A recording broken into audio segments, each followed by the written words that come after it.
wabula mukubye Suzan Makula bwe wabaawo abasasula oba wabaawo eyabatuma yabaawo omusaala gwammwe mukubye Makula.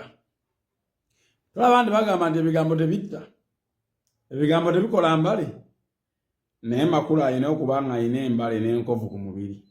Bane mukubye Makula. Ekyamazima sisuubira nti waliyo omuntu alaba obutambi buno akyasobola okuddamu okwesiga Makula, oba akyasobola okuddamu okweriiraanya Makula, oba sisuubira nti waliyo omuntu nga bwe yali afaanana, bwe yali alowooza, ne bwe yali alaba Makula olwaleero bwakyamulaba, okuggyako omuntu oyo nga muloge. Naye nokubaza era nenfunamu endowooza ey'ekisiru, nendowooza nti oba ebintu bino biva mu famire awo. Omuntu yenna abalimu emabega ava mu famire awo. Ala omutima gugenda ne gusiriwalira ddala ne guŋŋamba nti Bugingo alabika ye yakooye Makula ng'anoonya ngeri gy'amweggyako, oba Makula ye yakooye Bugingo ng'alina engeri gy'amweggyako.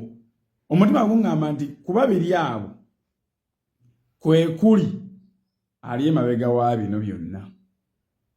Naye bw'aba ng'akwaba ababiri si kwe kuli ali emabega wa bino, nga mubakolako bukozi malisi, musuubire ansa nga nnene ate nga nzito.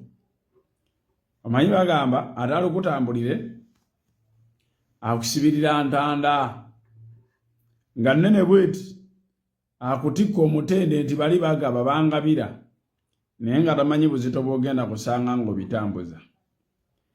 Mwe muggyeyo buli kyammwe kye musobola, naye olunaku Bugingo oba Makula lwalijjayo ekikye, kubanga obulamu bw'omuntu buli revengeful. Omuntu yenna azza omuliro keeba ensolo.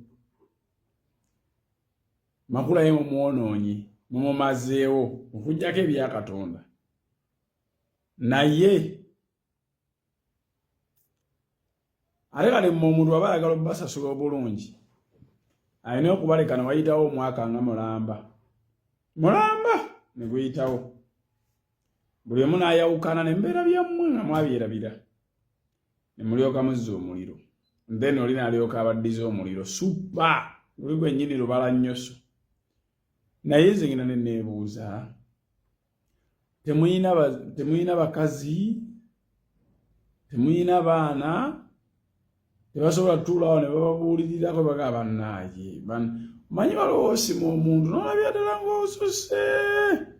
Negye nasooka omanya mu nsi eno teri mugagga mwangu, teri mugagga alaba bintu nga buli omu bw'abiraba. Bampita Godfather.